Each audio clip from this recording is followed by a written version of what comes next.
රුපියල් 2350කින් පටන් අරන් මාස දෙකක් ඇතුළත ලක්ෂයක් කරපු මගේ සයිඩ් බිස්නස් එක. ඒ දවස්වලදී ආර්ථික තත්ත්වෙත් එක්ක මට අමතර ආදායමක් අත්‍යවශ්‍ය වෙලා තිබ්බා.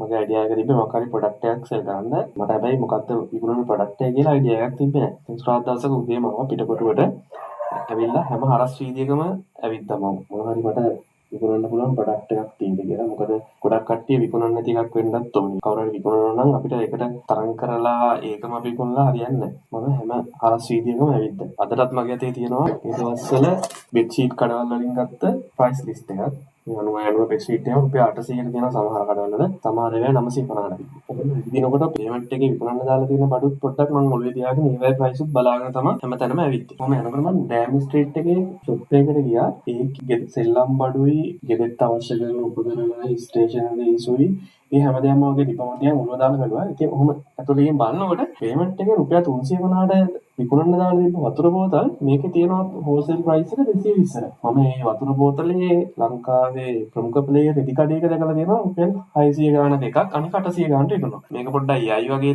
පොඩි අයිඩියා එකක් තිබ්බා. මොකද පොඩ්ඩක් කියුට් ගතියක් තිබ්බා. ඒ ළමයිට මේ පොඩ්ඩක් මාකට් කරන්න පුළුවන් වගේ. මොකද කොල්ලෙක්ට දෙයක් මාකට් කරනවට වඩා කෙල්ලෙක්ට දෙයක් මාකට් කරන එක ලේසි.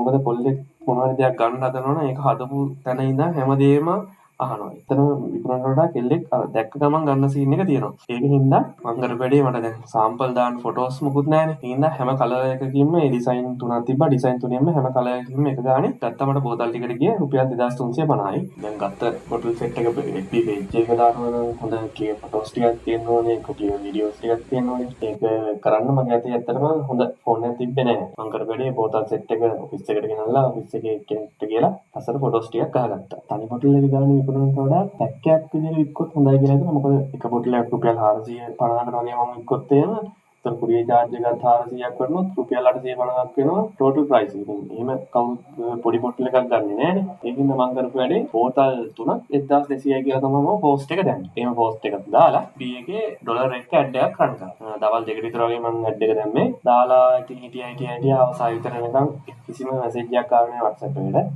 මට හිතුනේ වැඩේ අවුල් වගේ කියලා. හැබැයි පැය 7 විතර වෙන්නේද්දි මෙන්න මැසේජ් එන්න පටන් ගත්තා. ආපු පළවෙනිම මැසේජ් එකෙන් ඇත්තටම ඕඩර් එකක් ආවේ. ඒක ආවේ මුල තිවුරට බෝතල් 10ක. දැන් මට ඇත්තටම හිතුණා මේක ෆේක් ඕඩර් එකක්ද කියන පොඩි ඩවුට් එකක් තිබ්බා. හැබැයි ඉතින් මොන දෙයක් වෙන්න කියලා ඒ කියලා මම කන්ෆර්ම් කරගත්තා. හැබැයි මගේ අතේ බෝතල් 10ක් දැන් නෑ දෙන්න. ඊට පස්සේ කොහොම හරි ඔහොම පැය 24ම ඇතුළත මට ඕඩර්ස් 7ක් විතර ආවා.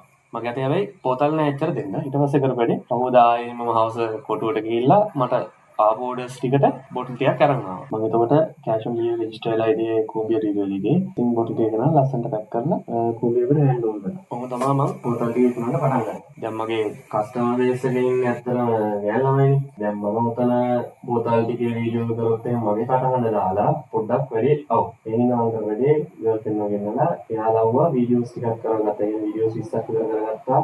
බෝතල් ටිකේ ඒක විදිහට තියෙනවා. ඊට පස්සේ මම මේ වීඩියෝස් ටික යූස් කරන්න පටන් ගත්තා. ඒවා TikTok එකේ දැම්මා. TikTok එකෙන් කොහොමද ඕඩර්ස් එනවා ඇඩ් රන් කරන්න ඕනේ. ඊට පස්සේ වීඩියෝ රන් කරනවා මම වීඩියෝස් ටික තමයි ඇඩ් රන් කරන්න පටන් ගත්තා. එතකොට ඉතින් උදේ පාන්දර එනවා මැසේජ් අක්කියෝ මට ඕඩර් බෝතල් 3ක් ඕනේ. ඕ කියනවා. ඉතින් මම ඒවට රිප්ලයි කරගෙන ලස්සනට එයාලට ඕඩර්ස් ටික යවුවා. කොළඹ ඒරියා එකේ සමහර කම්පැනිස් වල කට්ටිය මේ එයාලා ඉවෙන්ට් වලට මගෙන් බෝතල් ඉල්ලන්න පටන් ගත්තා. මම ඇත්තටම ලොකු ලොට් අරන් තිබ්බේ නෑ.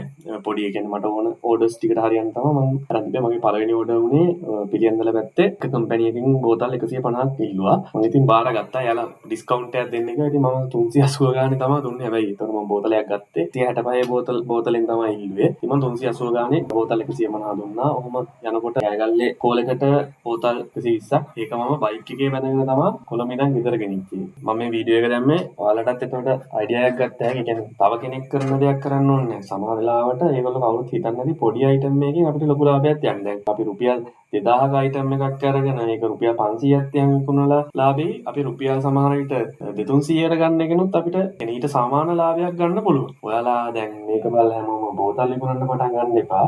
තව කෙනෙක් කරන දෙයක් කරනකොට පොඩ්ඩක් ඔයාලත් ඇත්තටම ඉඳලා බලලා ඒතකොට ඔයාලට හරියන අයිටම් එකක් මොකක් හරි විකුණලා මම මේ අයිඩියා එක දෙන්න ඔයාලා හැමෝම Facebook එකේ වඩු විකුණන්න කියලා නෙමෙයි. සමහර අයට මොනවා හරි කරන්න දෙයක් වුවමනා නම් කරන්නම දෙයක් නැත්නම් ඇත්තටම මේ වගේ දේක ඔයාලට පටන් ගන්න පුළුවන් අතේ තියෙන පොඩි ගානකින්.